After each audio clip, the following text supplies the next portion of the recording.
Hello, everyone. Welcome to the April newsletter of the Arc of Opportunity. I am Mary Hafey, and for the next 2 weeks, I remain President and CEO here at the Arc of Opportunity in North Central Massachusetts. You will later in this video meet the incoming President and CEO, Ryan, who will introduce himself to you. So let's start, as we always do, with two things for those who can't see this video. I am a almost 72-year-old white-skinned woman with blue eyes and typically rosy cheeks. I am wearing a lovely Irish shawl. It's a bit cool in this office this morning, and a bright blue dress.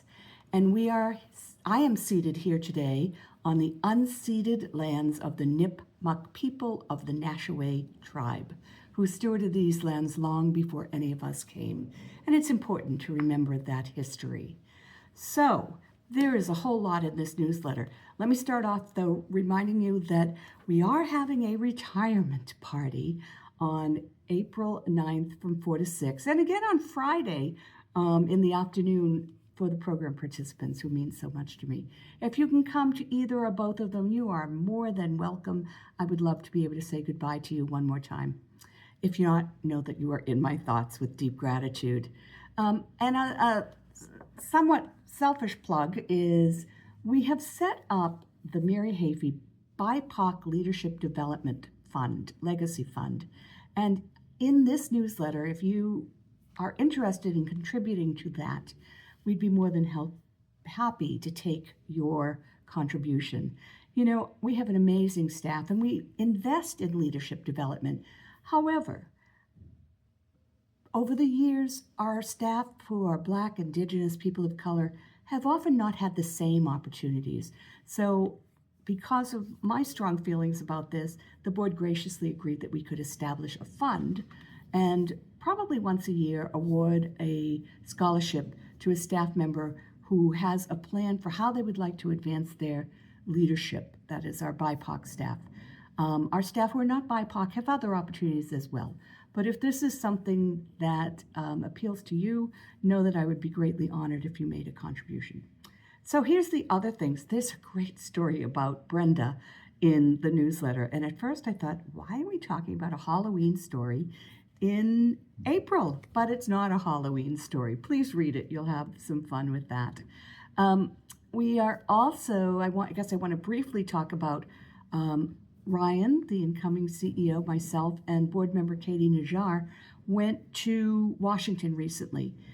The funding situation is dire, and while the Massachusetts legislators are absolutely in support of disability services, it's going to take all of us to make our voices heard, letting our supportive legislators know that we really need Medicaid to stay intact.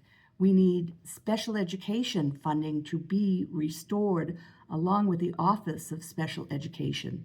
I learned something that after all these years I did not know.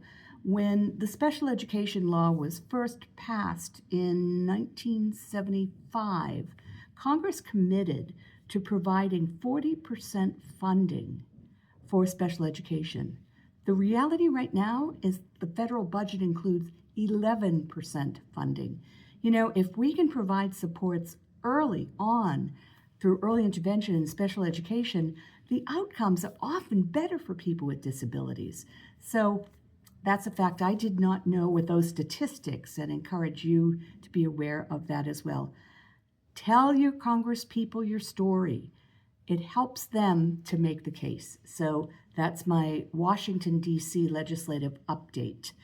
Right now, be aware that the annual satisfaction survey for families, for program participants, is going out soon.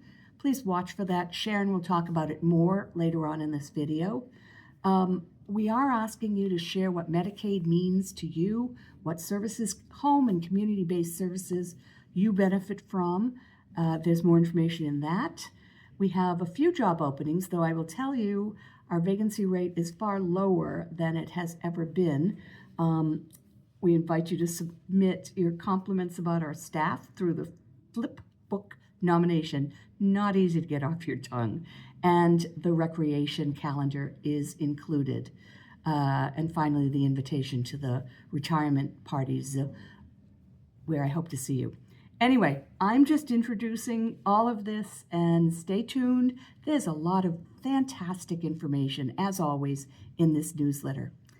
I'll close by saying thank you. Thank you for all the support you have provided to the ARC since its inception, almost 75 years ago, and more specifically, for your support and encouragement for the 16 plus years that I have had the honor to serve this organization. I can't wait to hear all the great things that continue to happen for the Arc of Opportunity over the years to come. Be well, my friends. Hello everybody, please allow me to introduce myself. My name is Ryan Ribeiro Rodrigues. I'm an ex-president and CEO of the Arc of Opportunity. I'm a light-skinned male with blue eyes, reddish hair, and I'm wearing a light blue shirt and an orange tie. I am so excited to be stepping this position here and building upon the strong legacy and the strong foundation of Mary Heafy. And I'm very excited about getting to know all of you and build meaningful and powerful connections so together we can move the work of the ARC forward. Finishing up my second week here, earlier this week, I was out in DC attending the Disability Policy Seminar, feeling very inspired by everything that I heard there and the connections that I've built. Also, earlier this week, had an opportunity to attend the annual gala of the Arc of Massachusetts, and again, very energized by the very powerful testimonials that I heard there, and really excited to be here and to get to know all of you. My goal for the next 90 days is to do a lot of listening, to make lots and lots of connections. So please reach out. I would love to connect with you as well. And I'm looking forward to developing a strong partnership for the years to come. Thank you everybody for the warm welcome, and looking forward to working with all of you.